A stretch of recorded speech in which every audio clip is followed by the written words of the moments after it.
교회 처음 나오시는 분들이 좀 대기하는 얘기가 목사님하고 이제 좀 어느 정도 터놓고 얘기할 사이가 되잖아요. 그러면은 그러니까 새신자들이죠. 새신자들 하는 얘기가 한결같은 얘기가 하나 있습니다. 그게 뭐냐면은 목사님, 나는 왜 이렇게 문제가 많은지 모르겠어요. 그래요. 이러이러한 문제가 많은데 어떻게 해결했으면 좋겠어요 하고 하소연은 아닌 하소연을 하는 사람들이 참 많이 있습니다. 사실 뭐 그게 새신자뿐이겠습니까? 우리 믿는 사람들은 다 문제 속에서 살고 있는데 하루라도 좀 문제가 없는 세상에서 좀 살았으면 좋겠다 이렇게 말하는 사람이 있을 정도로 계속해서 문제투성이 속에 살고 있는 것 같아요.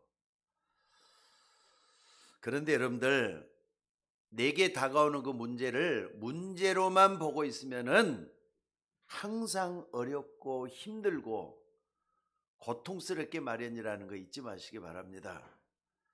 그렇다면은 여러분에게 다가오는 문제들을 어떻게 봐야 되겠습니까? 먼저는 여러분들이 내게 다가오는 문제, 그 문제 보는 눈이 좀 있어져야 될 것 같아요. 이 문제를 어떻게 할 것이냐, 또 이 문제는 왜 어떤 문제인가, 이 문제는 나에게 왜 찾아왔는가, 이렇게 하면서 문제 보는 눈이 좀 열려져야 될 줄로 믿습니다. 심지어 어떤 사람은 저건 문제도 아닌데 문제라고 생각하고 거기에 빠져 있는 사람들이 있는 것 같아요. 제3자가 볼 때는 문제가 아닌 것 같은데 문제라고 생각하고 거기에 허덕거리고 있다 이 말이에요. 또 어떤 사람은 말이죠, 똑같은 신자가 봐도 저건 저렇게 해야 될 문제가 아닌데 왜 저분이 저렇게 하고 있는지 모르겠다 하면서 말이죠, 참 안타까운 그런 분들도 참 있는 것 같아요. 여러분들, 문제가 아닌데 문제 속에 있다는 것은 뭘 의미하는 거냐? 진짜 문제가 뭔지를 모른다는 사실이에요. 여러분, 진짜 문제가 뭔지 알고 있습니까? 한번 생각을 한번 해보시기 바랍니다. 학교에서 말이죠, 학생들한테 이제 공부를 시키잖아요. 그런데 때가 되면은 테스트를 하기 위해서 시험을 치러요. 근데 시험을 치르는데 선생님이 문제를 틀리게 냈다. 문제가 틀리단 말이에요. 답이 있어요, 없어요? 문제가 틀리게 냈는데 답이 있어요, 없어요? 당연히 없죠. 근데 학생들은 문제가 냈으니까 답을 써야 된다면서 계속 봐도 문제가 틀린 걸 발견할 때까지는 답을 찾기에 여념이 없는 그런 걸 볼 수가 있습니다. 그래서 여러분들, 문제가 정확해야만이 답도 나오는 거예요. 안 그렇습니까? 그러니까 여러분들이 당하는 문제 속에서 내가 당하는 문제가 어떤 문제인가, 이걸 볼 수 있는 눈이 필요하다는 거 잊지 말았으면 좋겠습니다. 그래서 오늘 여러분들이 꼭 좀 기억하시기 바랍니다. 지금 말이죠, 시대가 많이 변했어요. 그런데 우리 어릴 때는 대부분 사람들이 가난했었어요. 제가 지금 올해 이제 70이거든요. 그러니까 적어도 1950년대에 뭐가 일어났는지 아시죠? 무서운 전쟁이 일어났었어요. 6.25 전쟁이 일어났었어요. 그리고 나서 5년 후에 제가 태어났으니까 벌써 전쟁이 터진 지도 75년이 된 겁니다. 근데 이 75세, 그러니까 75년 전에 전쟁이 일어났지만은 제가 지금까지 어렸을 때 기억에 제일 많이 남아있는 게 뭐였느냐 하면은요, 바로 고아원이 참 많았던 것 같아요. 전라남도 여수라 그랬잖아요. 여수에도 고아원들이 참 많이 있었어요. 그렇기 때문에 학교에서도 말이죠, 고아원 출신이라 그러면은 좀 거칠잖아요. 거칠기 때문에 고아원 애들이 막 싸움이 붙고 그런 걸 참 많이 보면서 자랐던 것 같아요. 자, 고아원이 많다는 건 무슨 얘기죠? 전쟁 통해 부모를 잃은 사람들이 많다는 그런 뜻이잖아요. 그런 와중을 지났다 이 말입니다. 게다가 어렸을 때 저희들은 뭐 했느냐, 먹을 떼거리가 없어가지고 미군들이 나눠주는 옥수수 가루 있잖아요. 옥수수 가루에다가 죽을 만들어서 죽을 써가지고 배급을 해주는 걸, 그걸 우리도 먹고 자랐던 기억이 좀 있어요. 이게 전부 다 어려웠어요. 부모님도 어려웠고. 그러니까 저도 말이죠, 세상에 다 이런가 보다 이렇게 하면서 그 어려움 속에 가난을 체험을 했던 어린 시절이 있었습니다. 자, 그런데 가난이 좋아하는 사람 누가 어디가 있겠어. 전부 다 가난하고 돈 없는 거 싫어하죠. 근데 저는 지금 딱 이제 70이 돼 갖고 생각을 해보니까 뭐가 있었느냐, 그 가난한 때가 나는 좋았던 것이 지금 기억이 남아요. 그게 뭐였냐, 나에게 전략하는 습관을 만들어준 것 같아요. 그 가난이라는 자체가. 또 뿐만 아니라 돈을 쓸 때는 얼마든지 써야 된다, 그러나 돈이 안 쓸 때는 안 써야 된다, 이런 뭡니까, 분별할 수 있는 지혜가 나에게도 생겨진 것 같아요. 근데 저는 지금도 마찬가지지만은 돈 그 뭡니까, 헤프게 쓰는 것을 별로 좋아하지를 않습니다. 옛날에 그게 배어져 갖고 그런 것 같아요. 자, 그래서 여러분들 정말로 중요한 게 뭐냐, 문제 아닌 것을 문제로 보면 안 되는 겁니다. 잊지 마시기 바랍니다. 여러분 당하는 모든 문제들, 진짜 문제도 있지만 가짜 문제도 많아요. 문제 아닌 것도 문제를 삼고 있는 내 자신을 발견하라, 이 말입니다. 그러니까 여러분들 지금도 많은 사람들이 문제 아닌 것을 문제라고 보고 그 속에서 헤매고 있다, 이 말입니다. 그러니까 그런 사람들은요, 문제 수사에서 살다가 한숨만 쉬고 세상을 떠나야 돼요. 영원한 거지가 되는 거라, 이 말이에요. 여러분들 문제가 아닌 것을 문제로 보면은 교회도 말이죠, 절대로 영원히 살 길이 없을 겁니다. 여러분도 그건 마찬가지라, 이 말이에요. 어떤 사람이 이런 말을 해요. 나는 우리 아버지 어머니 때문에 너무나도 힘이 든다, 이런 사람이 있어요. 어떤 분은 아니 우리 아들 때문에 죽지도 못하고 살지도 못할 지경이다, 이렇게 말하는 사람도 있어요. 아마 자식에게 큰 어려움이 있기 때문에 내 자식을 차라리 없앴으면 좋겠는데 그렇다 없앨 수도 없지 않느냐, 살자니 너무 힘든다, 이렇게 말하는 사람도 있어요.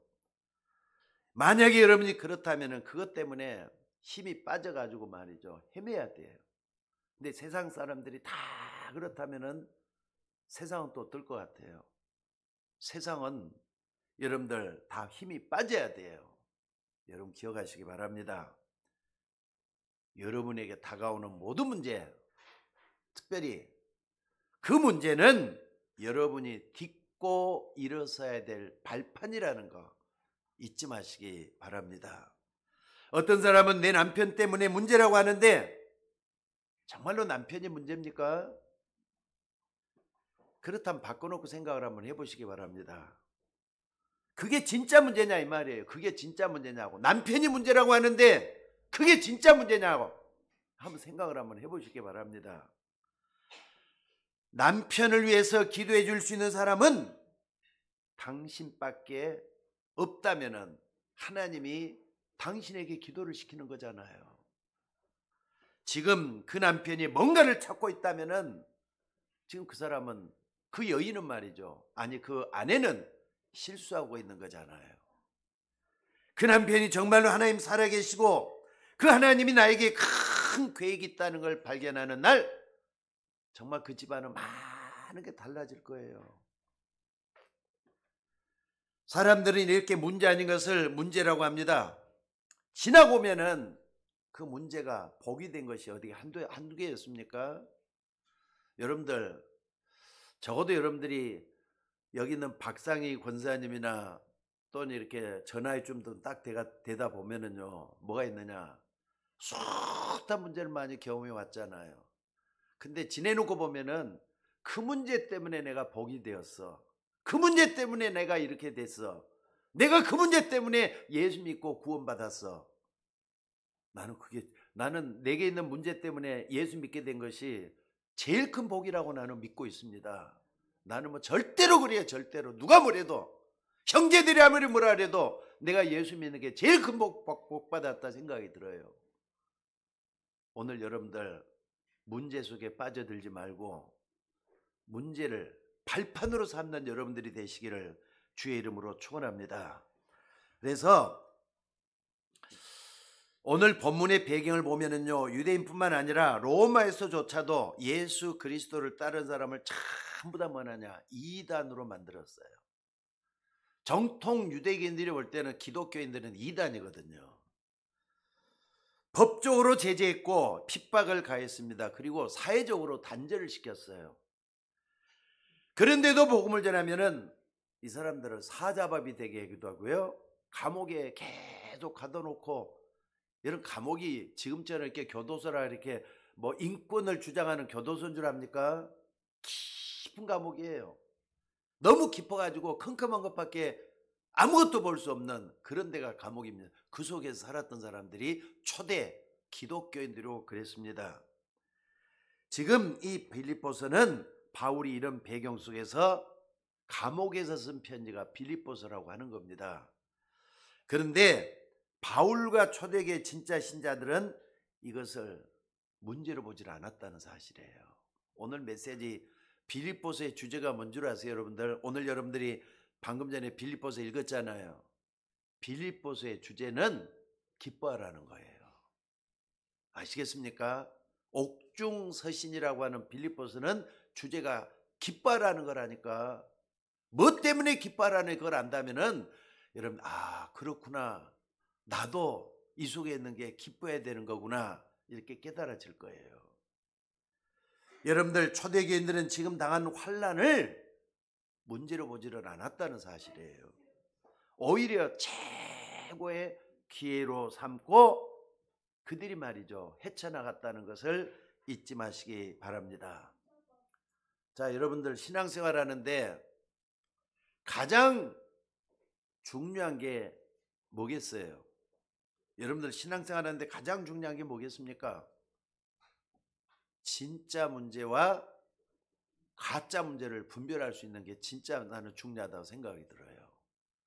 여러분들이 많은 문제가 찾아오들랑 이게 진짜 문제인가 가짜 문제가 먼저 분별할 수 있는 지혜가 있어져야 될 줄로 믿습니다. 이것 때문에 여러분들이 기도해야 된다 이 말이에요. 그러면은 어떤 게 진짜 문제입니까? 내가 보는 거 문제가 아닐 수도 있잖아요.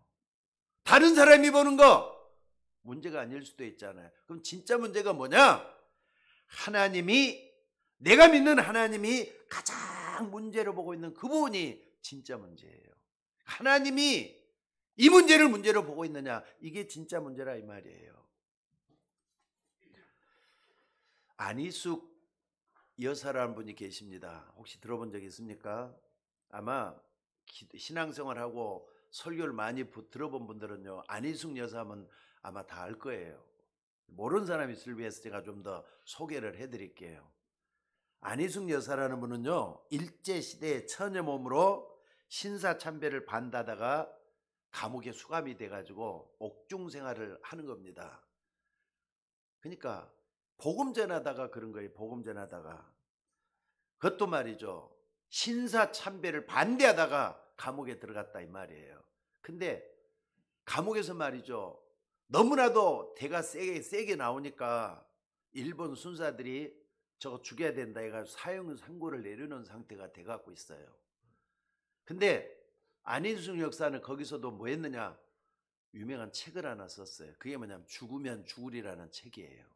그래서 지금도 말이죠, 우리 기독교 명조로 돼가지고 안희숙 여사가 썼던 죽으면 죽으리라는 책은 굉장히 유명하게 팔려가고 있어요. 지금도 여러분 인터넷 딱 뒤져보면은 죽으면 죽으리라는 안희숙 여사의 책이 딱 들어있습니다. 그 정도로 유명해요. 처녀 몸으로 신사참배 반대하다가 감옥에 갇혀서 사형당하게 됐다 이 말입니다. 근데 재밌는 것은 얼마 안 가서 사형당하기 바로 하루 전날 감옥에서 풀려나요. 왜 그랬냐? 해방이 됐기 때문에. 신기하죠? 해방이 돼갖고 풀려났는데 마침 또 이제 여러 사람들이 안희숙 처녀가 그렇게까지 하니까 다들 이렇게 이 사람들을 관심 속에 볼 거 아닙니까? 그 사람이 또 미국에 도움을 받아 미국으로 건너갔는데 거기서 목사님하고 결혼을 해요. 목사님 사모가 된 거예요. 근데 거기서 이제 목회를 하다가 어떤 일이 걸렸느냐? 암이 걸렸다고 합니다. 암이 들었단 말이에요. 근데 암이 걸려갖고 있는데 이 안희숙 여사가 어떻게 했느냐? 나는 암이 걸렸으니까 하나님께 빨리 가게 돼서 너무 좋다 이러면서 말이죠. 웃으면서 말이죠. 그렇게 기뻐했다는 거예요.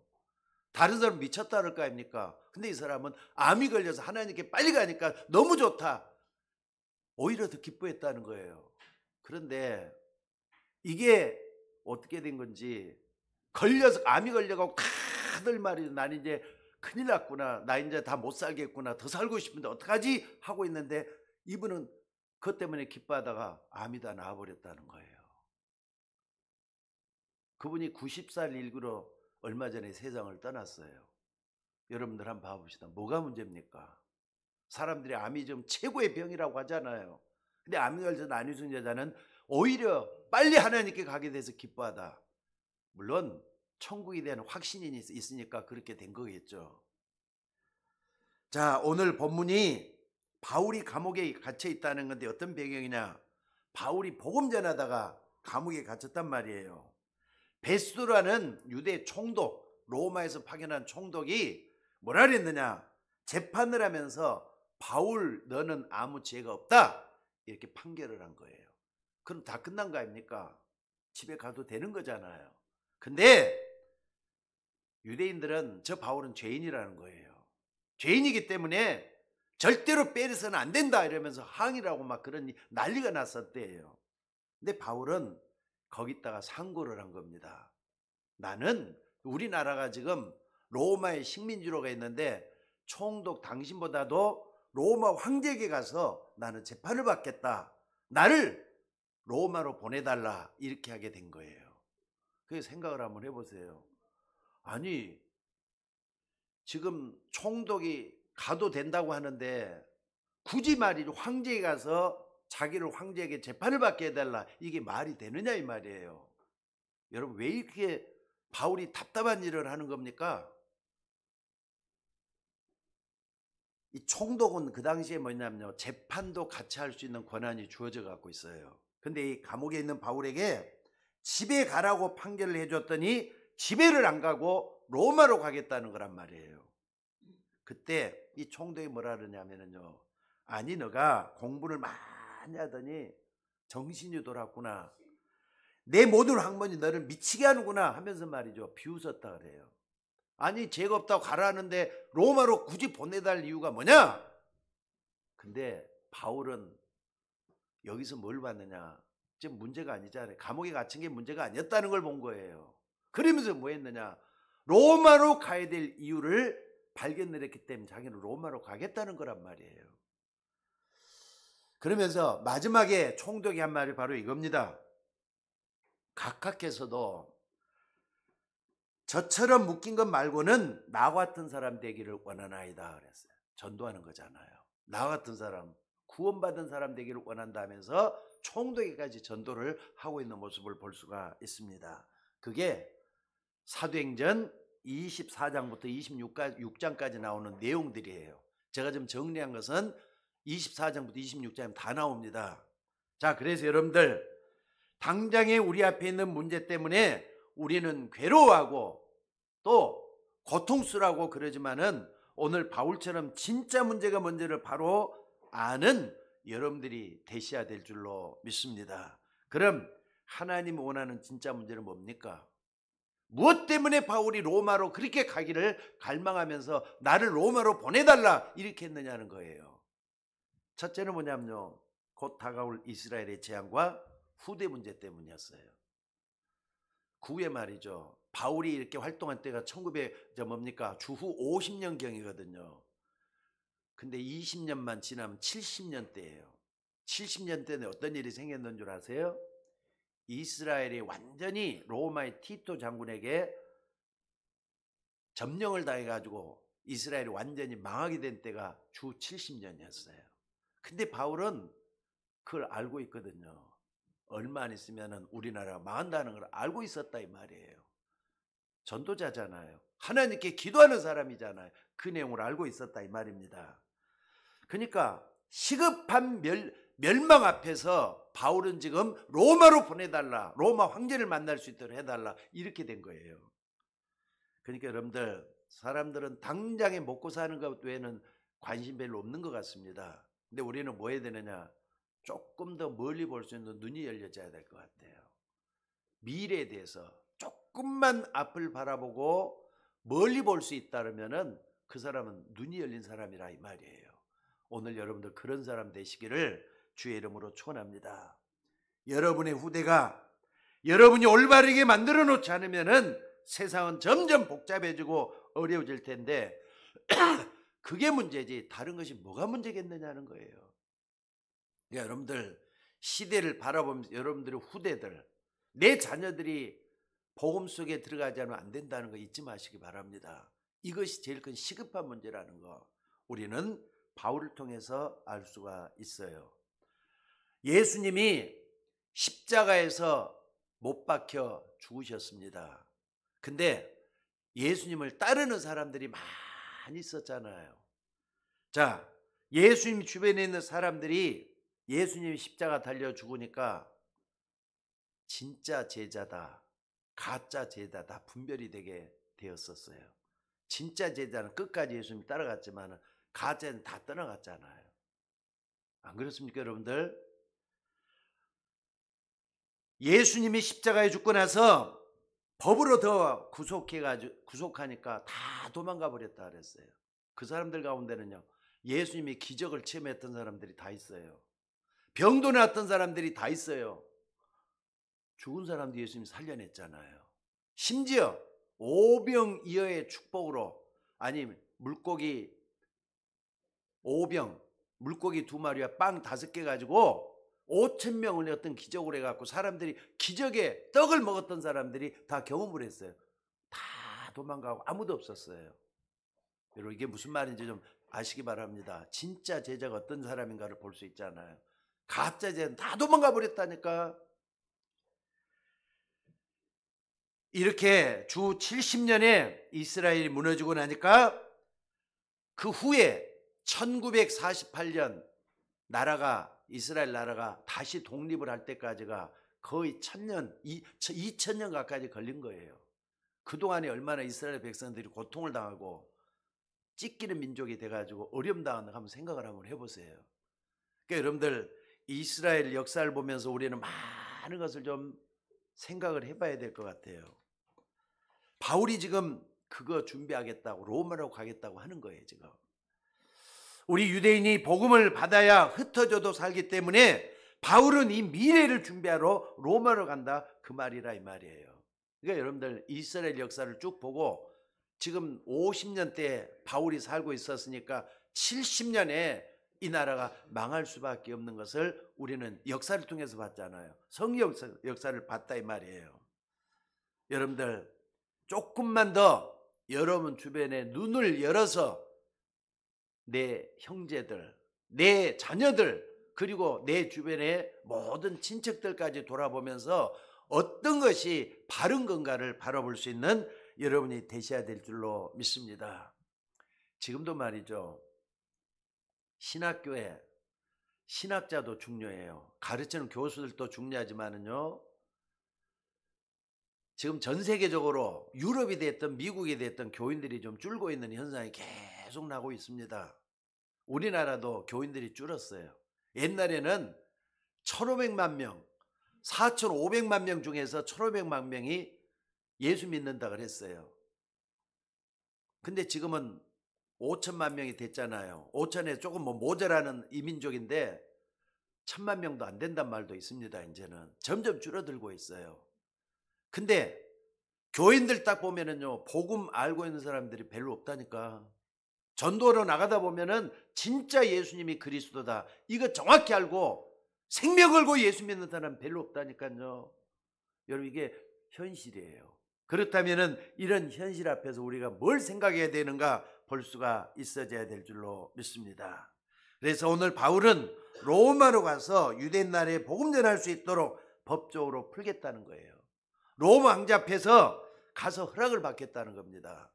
여러분 지금 바울은 어떤 사람이냐면요, 로마 시민권까지 가지고 있기 때문에 황제 앞에 갈 만한 자격을 가지고 있는 사람이에요.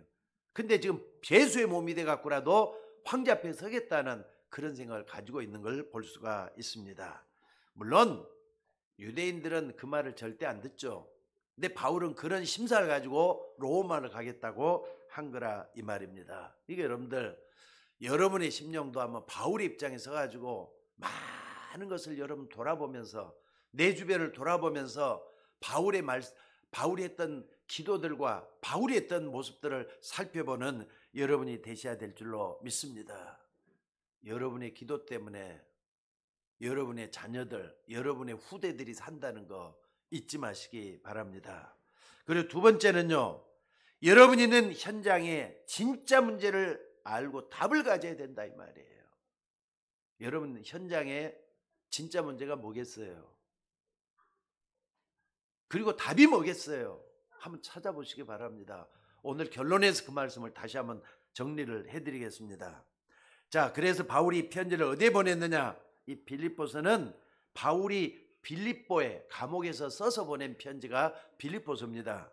여러분, 이 빌립보가 어딘 줄 아십니까? 하나님이 바울이 가서 전도하려고 하는 전도문을 다 막아버렸어요.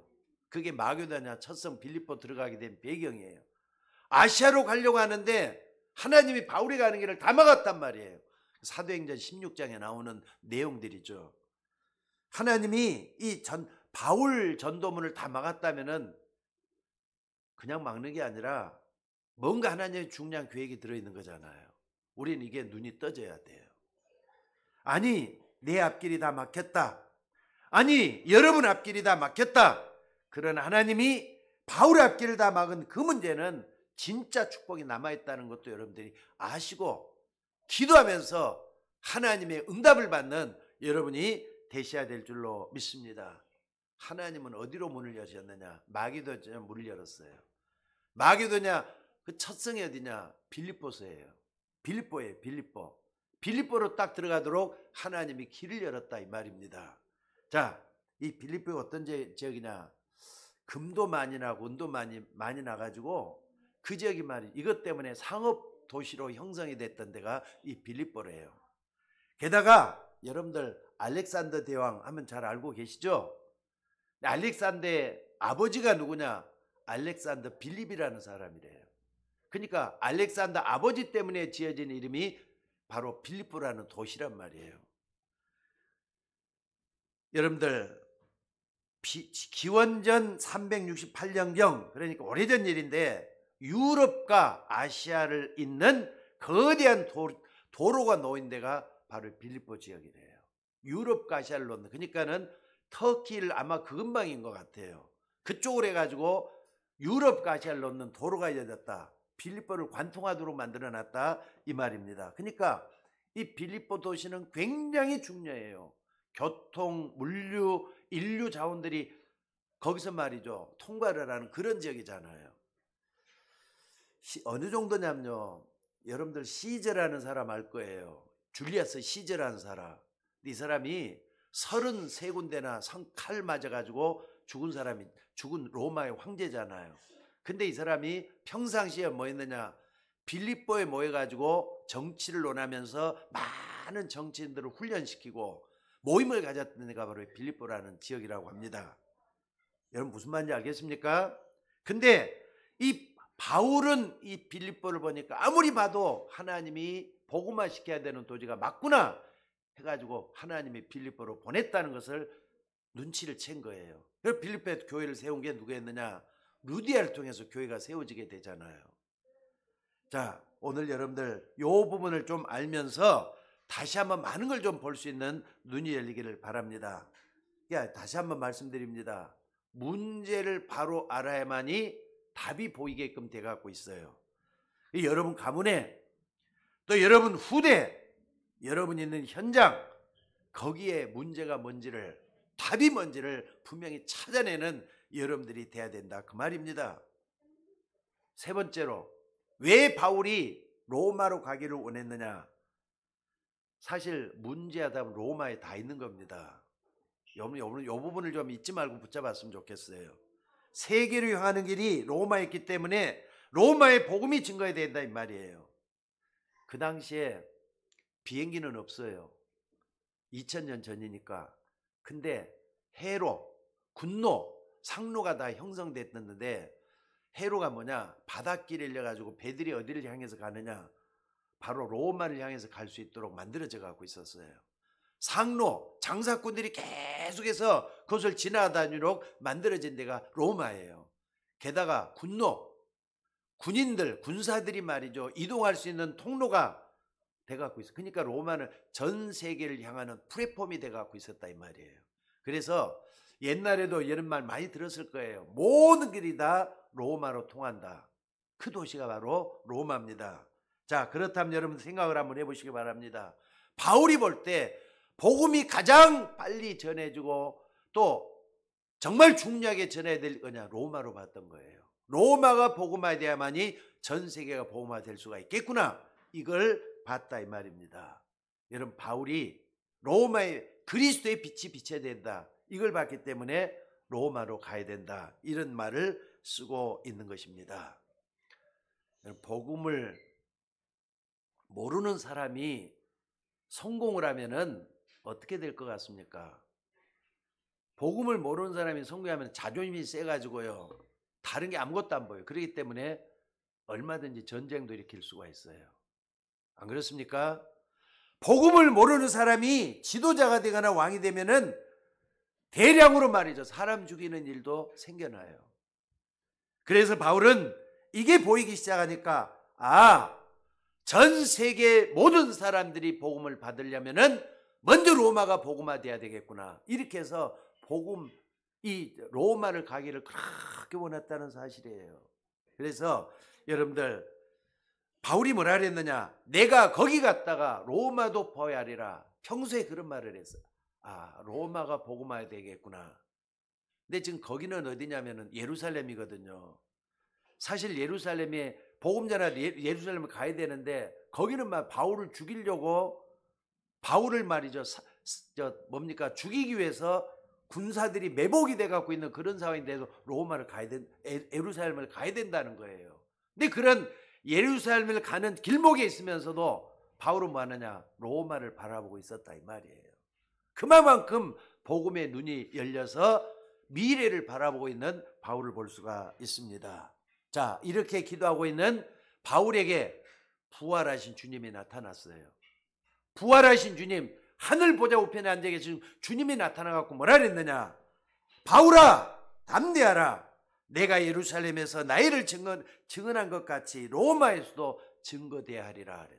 부활하신 예수님 직접 바울에게 이런 말씀을 전해준 것이 사도행전 23장 11절에 나옵니다. 여러분도 아시다시피 바울이 이렇게 제수의 몸이 돼가지고 이제 로마로 가는 거예요. 아까 이렇게 베스도에게 로마로 갈 수 있도록 상소했다 그랬잖아요. 그래서 가는데 알렉산더의 배를 타고 가는 거예요. 알렉산더의 배를 타고 가는데 바울이 딱 보니까 아무리 봐도 말이죠. 이 배가 가는 선로에 문제가 생길 것 같거든요. 아무래도 큰 일이 생길 것 같으니까 가지 말라고 하는 거예요. 날짜를 다시 택하고 가라는 거예요. 그러니까 선장과 선주가 바울의 말보다는요 다른 사람 말을 더 들었다 그랬어요. 선장과 선주 말을 더 들었다 그랬어요. 그래서 결국은 떠났는데 어떤 일이 벌어졌느냐? 14일 동안이나 구원의 여망이 전혀 없을 것 같은 그런 폭풍이만 몰아쳐가지고 휘몰아치면서 사람들이 전부 다 죽게 생겼다 이 말이에요. 근데 그 안에 몇 명이 타고 있느냐? 276명이나 되는 선원과 또 여객 손님들이 다 타고 있었다 이 말이에요. 그러니까 그 큰 배가 풍랑 때문에 난파될 수 있는 위험이 있었다 이 말이에요. 그때 바울은 뭐 했느냐? 배 밑창에서 기도를 하고 있는 거예요. 근데 하나님은 천사를 보내가지고 바울에게 뭐라고 얘기를 하느냐? 어젯밤에 여호와의 사자가 내 곁에 서서 이런 말을 했다 그랬어요. 여러분들 하나님의 사자 천사라 그랬어요. 많은 사람들은 천사에 대한 얘기를 하면은요 눈에 안 보이기 때문에 없다든지 신경도 안 씁니다. 여러분 주변에 구원받았으면 천사를 보내서 여러분 돕고 있다는 걸 믿으시기 바랍니다. 저는 이거 분명히 믿습니다. 아니 사람들은 귀신이 있다는 걸 믿는데 천사가 있단 말하면 전혀 안 믿어요. 성경을 딱 보면은요, 귀신은 타락해가지고 천사가 타락해가지고 귀신이 된 존재가 그 존재예요. 그러니까 천사다, 귀신이다, 이 눈이 영적인 눈이 열려야만이 기도도 말이죠 쉽게 할 수가 있게 돼요. 여러분들 주변에는 천사들이 돕게 돼 갖고 있어요. 믿습니까? 근데 불신자들 주변에는 귀신이 와서 돕게 돼 갖고 있다니까. 신기하죠? 이걸 아마 여러분들이 구원 얘기를 하면서 다 알게 드렸으니까 이해할 수 있을 거예요. 자, 어찌됐든 이때 하나님께서 다시 또 바울에게 뱀이창에서 기도하고 있는 바울에게 나타나서 하는 말이 무슨 말이 했느냐? 바울아, 두려워 말라. 내가 로마 황제 가이사 앞에서 해야 될 것이다. 이런 말씀이 또 들려와요. 이게 뭡니까? 세계복음화에 대한 꿈을 꾸고 있는 사람인 바울에게 하나님은 그를 통해서 세계복음화 하겠다는 의지를 보여주는 거 아니냐 이 말이에요. 자, 그래서 로마서에 기록된 대로 영세전에 감춰졌고 세세무하도록 있는 그 복음을 다시 지금 주겠다는 것을 말씀을 하고 있었던 겁니다. 여러분들 문제 있을 때마다 하나님은 바울을 통해서 저 세계 5천여 종족들 이 사람들을 살리는 세계 복음화의 길을 제시하신 것이라고 볼 수가 있습니다. 여러분들 여러분 문제들을 딱 하나하나 딱 바라보면서 전도라는 관점에서 세상을 딱 바라보면은요 다 이해가 될 수가 있어요. 아, 그래서 그랬구나. 근데 전도하고 전혀 상관이 없으면은요 이게 전혀 이해가 안 되도록 돼 있다는 거 잊지 마셔야 돼요. 그러니까 여러분들 적어도 말이죠, 내가 구원받는 거 아무것도 아닌 거 아니에요. 내가 한 사람이 구원받아서 하나님 자녀가 되는 것 속에는요 하나님의 온통 비밀이 다 들어있다는 거 잊지 마셔야 돼요. 여러분들 오늘 여러분들 문제 해결하는 방법 오늘 말씀을 통해서 다 볼 수가 있는 여러분이 되셔야 될 줄로 믿습니다. 하나님이 진짜 문제의 답을 뭘로 주었느냐? 여러분의 가문 가운데. 또 두 번째 문제의 답은 어디에 주었느냐? 멸망 직전에 있는 여러분의 현장. 더 무서운 것은 강대국이에요. 여러분 주변에는 강한 사람들이 또 있잖아요. 그런 사람들에게 하나님이 뭔가 중요한 답을 주기 위해서 그랬다는 사실을 잊지 마시기 바랍니다. 그래서 말이죠, 우리 교단에서 렘넌트 신학교를 만들었어요. RTS라고 하는데, 세상에 신학교는 많이 있는데 복음만을 알고 복음만을 전할 수 있는 그런 목회자를 키워낸 데 갖고 렘넌트 디어로지컬 세미나리 RTS, 앞에 것만 딱 따갖고 RTS라 그런 거예요. 복음 제대로 하는 신학생들을 키워가지고 전 세계 복음자도록 만들어야 된다 하는 사실이에요. 이번에 갔던 서기석 목사도요, 저는 장신대를 졸업했지만은 그분은 RTS를 졸업한 분이에요. 그러니까 공부는 저보다 한참 적게 했지만은 복음에 대한 열정은 나보다 더 좋더라고요. 그러니까 그 가난한 어려운 그 빈민촌에 들어가서 아이들을 먼저 살려야 된대 갖고 아이들을 살렸는데 혈안이 돼 갖고 있어요. 한 명이라도 더 살려낸다 그런 마음이 들어있더란 말이에요. 그러니까 이런 목회자들이 일어나는 게 굉장히 중요하고 이런 데를 돕는 거 하나님의 뜻이라는 걸 여러분들이 잊지 마시기 바랍니다. 자, 결론적으로 말씀을 다시 한번 드리겠습니다. 여러분 앞에 문제가 왔을 때는 두 종류의 사람이 일어나요. 하나는 뭐냐? 착각하는 사람이 나오고 축복받는 사람이 나와요. 그러니까 문제 앞에는 항상 두 개가 있어요. 착각할 수가 있어요. 축복받을 수가 있어요. 이걸 헤아려보는 여러분이 되시기를 바랍니다. 바울이 말이죠, 감옥에 갇히니까 시험되는 사람이 왜 없겠어요? 바울 옆에 떠나갔던 사람들이 있다니까. 아니 하나님의 일을 하는 전도자인데도 왜 이렇게 어려움을 당하느냐 이러면서 비꼬는 사람들도 생겨요. 성경에 그런 사람이 있어가지고 결국은 성경에 나온 인물 가운데서도 어떤 사람은 말이죠, 바울 곁을 떠나가는 걸 볼 수가 있습니다. 오늘 바울이 중요한 얘기를 했어요. 뭐라 그랬느냐? 여러분들 이것은 바울이 오늘 본문을 딱 보면서 여러분도 같이 받아야 될 기도 제목이라고 저는 생각이 들어요. 자, 빌립보 교인들 위해서 바울이 뭐라 그랬느냐? 3절에 보니까 내가 너희를 생각할 때마다 나의 하나님께 감사한다 그랬어요. 너희는 누굽니까? 빌립보 교인들이 두고 얘기하는 얘기예요. 빌립보 교인들을 생각할 때마다 나의 하나님께 감사한다고. 왜냐하면 바울이 전도해가지고 빌립보 교인들을 살려냈잖아요. 그래서 교회를 이루고 있는 너희를 생각할 때마다 감사한다 그랬어요. 여러분들이 목회자를 위해서 기도할 수 있는 거 하나님이 감사할 거예요. 또 목회자는 성도 한 사람을 위해서 기도할 수 있다 그러면 하나님이 기뻐할 거예요. 서로가 말이죠. 기도 속에서 교회가 이루어진다면 그 교회는 정말 빌립보 교회처럼 되는 거 아니겠습니까? 또 5절에 보니까 뭐라 그랬습니까? 요 이유를 설명했어요. 너희가 첫날부터 이제까지 복음을 위한 일에 참여했기 때문이다. 여러분들이 교회에서 헌금을 하고 또 여러분들이 예배드리고 또 교회를 살리는 그런 일을 하고 또 우리가 선교하고 복음을 전하는 일에 함께하는 거잖아요. 이게 함께하는 일이 뭐냐? 첫날부터 이제까지 복음을 위한 일에 참여했기 때문이다 하면서 그 이유를 밝히잖아요. 여러분들 마음이 변개치 않고 복음을 위한 일에 하는 축복 속에 여러분들이 있다는 거 잊지 마시고 교회를 따라가는 여러분이 되셔야 될 줄로 믿습니다. 이건 절대로 쉬운 일이 아니기 때문에 그렇습니다. 그래서 오늘 여러분들 이런 축복은 누가 주시느냐? 여러분들이 구원받았기 때문에 감사함으로 하게 되는 거예요. 안희숙 여자처럼 정말로 구원받은 사람이 맞다면요 날마다 감사할 수가 있어요. 우리 가운데서도 우리 권사님 되신 분인데 누구라고는 얘기를 안 했고요. 처음에는 말이죠.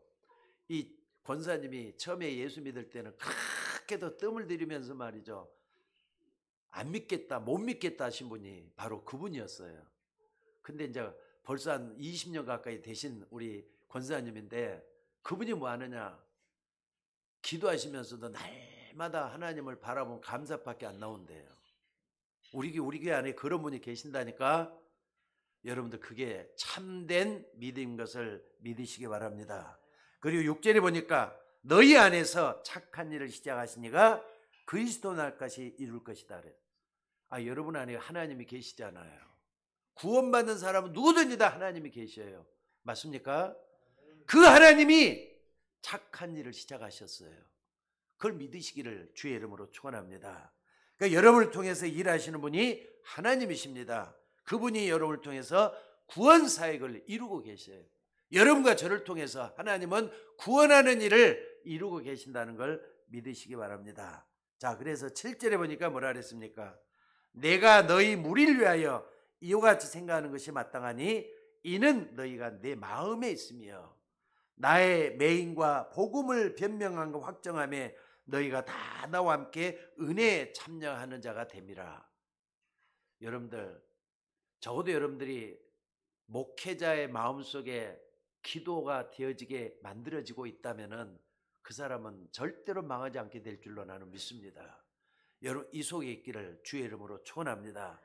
그 목사의 마음속에 여러분들이 항상 바울도 그러잖아요. 너희가 내 마음에 있으며 오늘날은 바울처럼 목회자가 그 일을 담당하고 있어요. 항상 새벽마다 여러분을 놓고 기도하고 있는 여러분 목사의 마음속에 여러분이 있기를 주의 이름으로 축원합니다. 그래서 8절에 보니까 내가 예수 그리스도의 신장으로 너희 무리를 얼마나 사모하는지 하나님이 그 증인이라. 하나님이 증인이라잖아요. 여러분들의 기도, 우리의 기도 어떻게 하고 있습니까? 하나님이 증인이라잖아요. 기도 못하고 있다, 기도 잘하고 있다, 많이 하고 있다, 적게 하고 있다, 하나님이 증인이라잖아요. 하나님 앞에서 내가 기도하고 있는 것을 한번 판단해 봐야 돼. 이거 목사도 마찬가지고 여러분도 마찬가지일 것 같아요. 그러면서 9절로 10절에 보니까 분별할 것을 말씀을 하고 있어요. 내가 기도하느라 너희 사랑을 지식과 총명으로 점점 더 풍성하게 하사 지극히 선한 것을 분별하게 하라. 지극히 선한 것을 분별하도록 하라. 여러분이 문제가 오면은 문제에 빠져가지고 헤맬 수가 있습니다. 여러분이 문제가 오면은 어떤 사람은 그 문제가 싸울 수도 있어요. 여러분이 문제가 오면은 하나님의 큰 계획을 발견할 수가 있어요. 선택은 여러분 자유입니다. 내가 어떻게 선택하느냐에 따라서 싸울 수도 있고 빠질 수도 있고 하나님의 그걸 발견할 수가 있다 이 말이에요. 어떤 것을 선택할 것이냐, 지극히 선한 것이 뭔지 분별할 수 있도록 여러분 그 속에 들어가는 여러분들이 되셔야 될 줄로 믿습니다. 한번 생각을 해보세요. 요셉, 그 옛날 구약시대에 나온 요셉, 형들에게 미움을 받아가지고 요셉이 어떻습니까? 노예로 팔려갔잖아요. 그럼 요셉이 선택이 나와요. 한번 생각을 한번 해봤어요. 내가 지금 노예로 가고 있는데 내가 언제까지 노예가 될 것이냐, 도망가서 어찌됐든 형들한테 복수해야 되겠다. 이것도 하나의 선택일 수가 있어요. 노예로 가지고 낙심천만해 가지고 말이죠. 이렇게 사느니 차라리 스스로 죽음을 택하자, 자살할 수도 있어요. 안 그렇습니까? 아니면은 내가 어찌든 빠져나와서 형들한테 복수할 거야, 이렇게 하면 일갈 수도 있어요. 자기의 선택에 들어있잖아요. 근데 요셉은 어떻습니까? 창세기 37장부터 쭉 50장까지 보면은 요셉에 대한 얘기잖아요. 그걸 쭉 보면은 지극히 선한 것을 분별할 수 있는 지혜가 요셉에게 있었다는 사실이에요. 나중에 요셉이 노예 생활도 지나고 감옥 생활도 지나고 하나님의 은혜로 뭐가 됐다 그랬죠? 총리가 됐을 때 하는 고백이 이겁니다. 자기를 노예로 팔았던 형들이 쌀사로 이제 애굽에 왔을 때잖아요. 근데 요셉은 거기서 뭐 하고 있었죠? 총리가 돼가고 있을 때 이런 고백을 해요. 형들 앞에서. 당신들이 나를 이곳에 팔았다고 해서 근심하지 마소서, 한탄하지 마소서. 하나님이 생명을 구원하시려고 나를 당신들보다 먼저 보냈나이다. 하나님 나를 바로의 아비로 삼으시고 애굽 온 땅의 치리자로 삼으셨나이다. 요셉의 고백이에요. 이게 지극히 선한 것을 분별했기 때문에 37장부터 45장까지 요셉의 일생을 나오는데 요셉은 원망 한마디가 없었어요. 불평 한마디가 없었어요. 이 고백을 오늘의 고백으로 한번 바꿔봤어요. 다시 한번 재해석을 했다 이 말이. 형들이 나를 판 것이 아니라 하나님이 나를 세계복음을 위해서 애굽으로 먼저 보내셨나이다. 근데 하나님 거기서 나를 총리로 만드셨나이다. 이렇게 바꿔볼 수가 있어요. 오늘 우리는 요셉처럼 내 앞에 문제가 다가오면은 그 문제 때문에 고민하지 말고 하나님의 큰 계획을 볼 수 있는 눈이 여러분과 저에게 열려져야 될 줄로 믿습니다. 그리고 12절로 14절 보니까 도전해야 할 게 나옵니다. 13절에 뭐라 그랬느냐?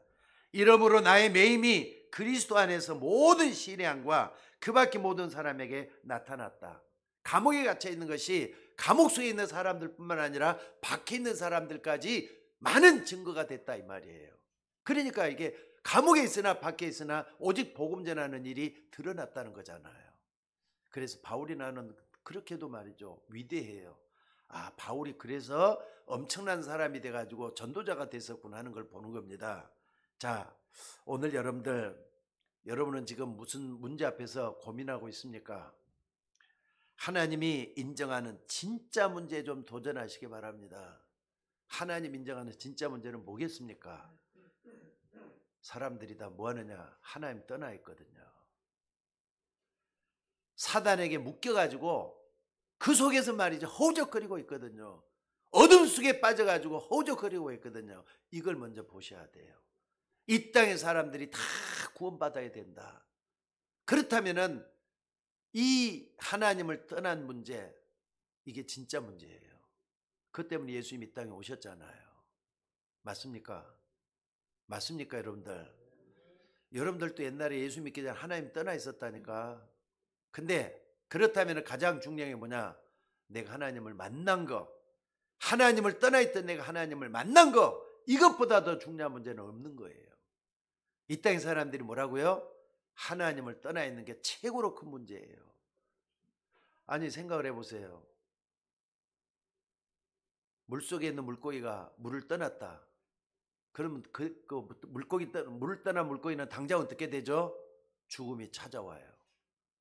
그게 바로 인간의 모습하고 똑같아요. 이게 창조 원리예요. 하나님을 떠났기 때문에 하나님을 만나야 되는 게 최고의 문제고 최고의 답이에요. 하나님을 떠난 사람은 하나님을 만나야 된다, 이 말이에요. 그게 답이에요. 하나님을 만나는 그 사람은 하나님 자녀가 되는 겁니다.